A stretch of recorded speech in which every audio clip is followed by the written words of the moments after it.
gonna go a little further.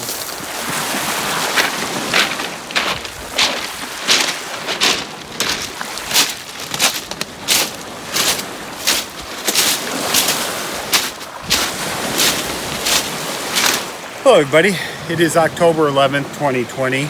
We are at Gratiot County Park up on the Keweenaw.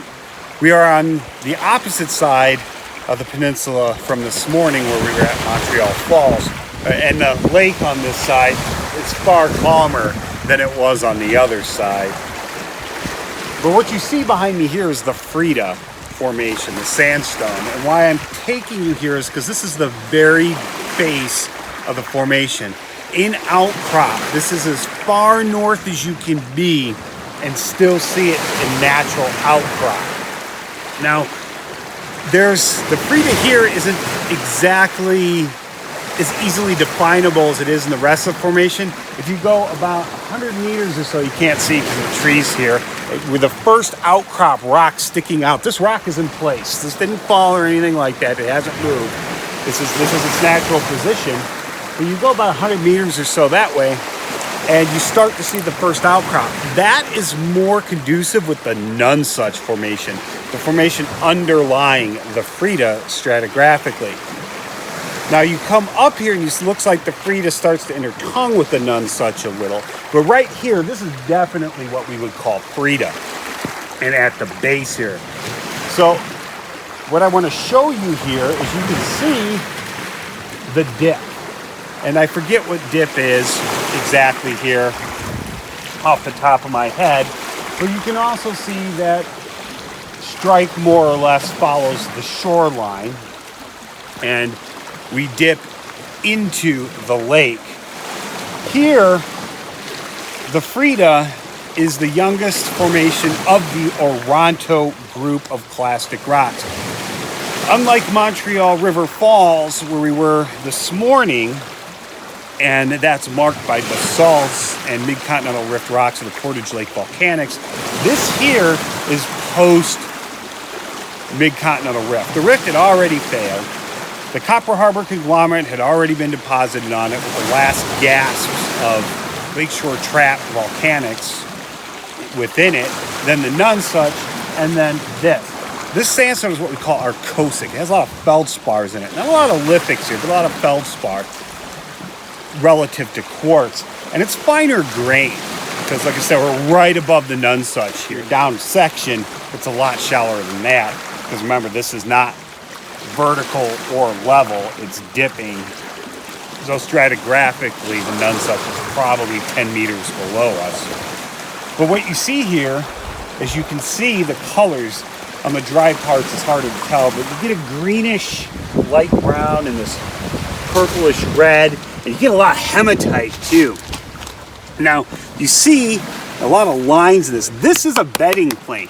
Actually here, this is a real good place to measure strike and dip because your bedding planes are really smooth. And you can even see that if you look right here at these part here, you can even see the beds. They're pretty evenly spaced apart. There's not a lot of ripples or stuff like that here.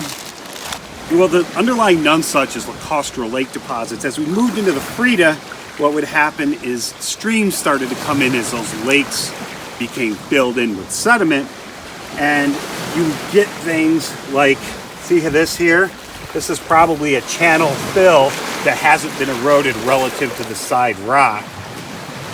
And a lot of these lines in here are actually from the glaciers, the Quaternary glaciers. But some aren't. Some are primary structures.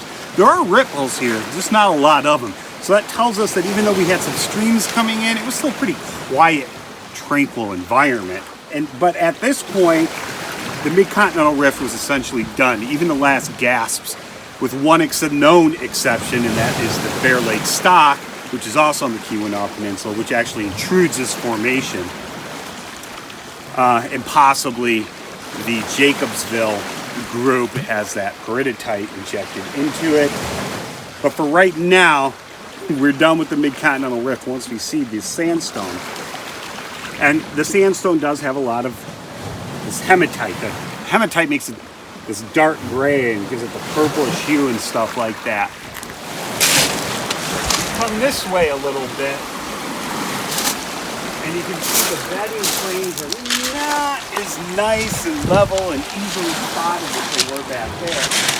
That's because the waves have dug out these little potholes using these as tools.